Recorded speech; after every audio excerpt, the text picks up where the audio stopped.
शह नशीब तशरीफ फरमा मुंबई सदर जनाब शाकिल पटनी साहब,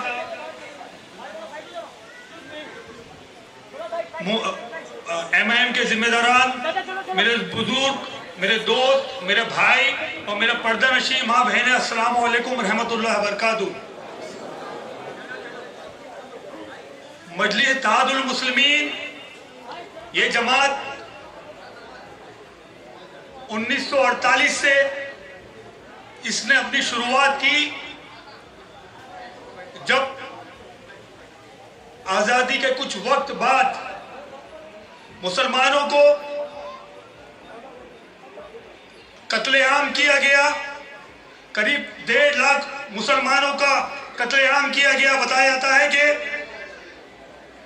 ऐसा कोई दरख्त, ऐसा कोई पेड़ नहीं था जहां मुसलमानों की लाशें ना थी।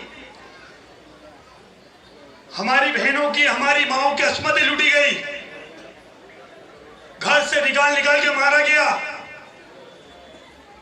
उस दौर में मुसलमान अपने आप को मुसलमान कहते घबराता था।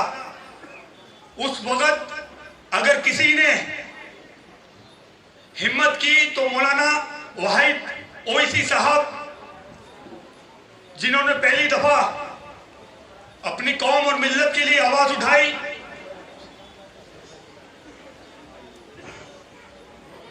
उन्नीस 1948 में ऑपरेशन पोलो पुलिस एक्शन के नाम से पता नहीं क्यों आज तक गवर्नमेंट जवाब नहीं दे पाई कि क्यों मुसलमान का कत्लेआम किया गया।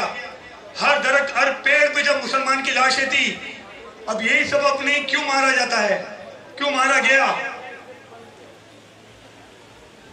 ये जमात की शुरुआत 1948 से जब हुई तो MIM के हमारे दोनों शेर जनाब अकबरुद्दीन ओवैसी साहब और असदुद्दीन ओवैसी साहब के दादा जान मौलाना अब्दुल वाहिद ओवैसी साहब ने जब आवाज उठाई तो उनको 11 महीनों के लिए जेलों में डाल दिया।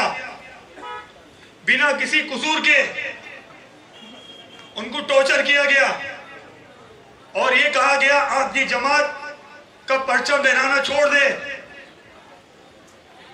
लेकिन हमारे शेर दिल मौलाना अब्दुल वाहिद ओवैसी साहब ने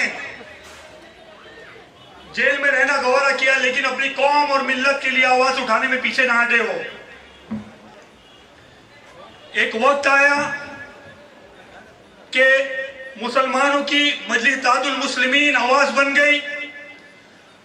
मौलाना अब्दुल वाहिद ओवैसी के साहबजादे सुल्तान सलाहुद्दीन ओवैसी साहब ने फिर परचम लहराया। उसके बाद आज के वक्त, आज के दौर में हमारे दोनों शेर अकबरुद्दीन ओवैसी और असदुद्दीन ओवैसी साहब ये परचम लहरा रहे हैं।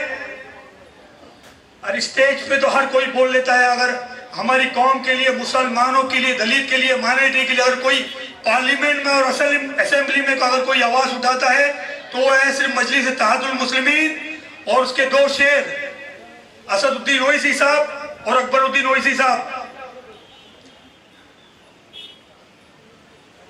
इस इलाके से जब लोग हमसे जुड़े तो हमारे बातों में कानों में ये बात डाली गई कि यहां पर अगर मजलिस इत्तेहादुल मुस्लिमीन आएगी तो कुछ यहां की सियासी जमातें उनको टिकने नहीं देगी, उनको खड़ा रहने नहीं देगी, उनको ऑफिस से खोलने नहीं देगी, उनको जलसे करने नहीं देगी। आज अल्हम्दुलिल्लाह आज हम आपके इलाके में खड़े हैं और बेबाकी से इंशाल्लाह सबके बारे में बोल के जाएंगे कि ये है मजलिस इत्तेहादुल मुस्लिमीन की ताकत।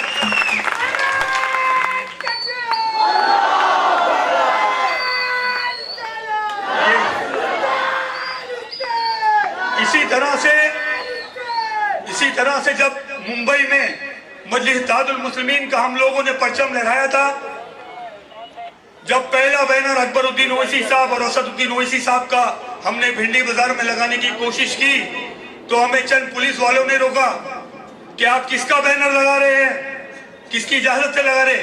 हमने बोला भाई ये सियासी जमात है, कौन हमें रोक सकता है असदुद्दीन ओवैसी और अकबरुद्दीन ओवैसी साहब का बैनर लगाने के लिए। जबकि वहां पर कांग्रेस, NCP, सेना, समाजवादी सबके बैनर लगे थे और उस चौकी से लग के लगे थे। तो हमें कई अंदाज से रोका गया कि आप बैनर नहीं लगा सकते। हमने बोला भाई क्यों नहीं लगा सकते, तो बोले नहीं अकबरुद्दीन उसी हैदराबाद की जमात इनका बैनर नहीं लगा सकते।